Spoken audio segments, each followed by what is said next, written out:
So, brother, I noticed that your English is so good. So, how did you learn? Okay, bro. Okay, bro. Let me tell.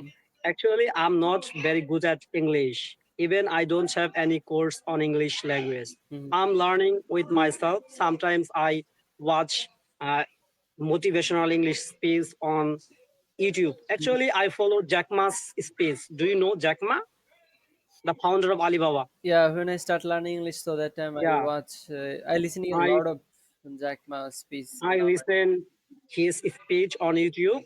Sometimes I practice alone in front of the mirror because I don't have practice partner. In before Mhm. I didn't have any partner for practicing. But one of my Facebook friends has suggested me about this platform, EP Student platform. He told me you can practice and improve your English skills on EP Student. It's a very useful platform for learning English. Yeah. I'm using this platform around 2 months, Hmm. but I'm not very good at English. I know my pronunciation is not accurate. Sometimes I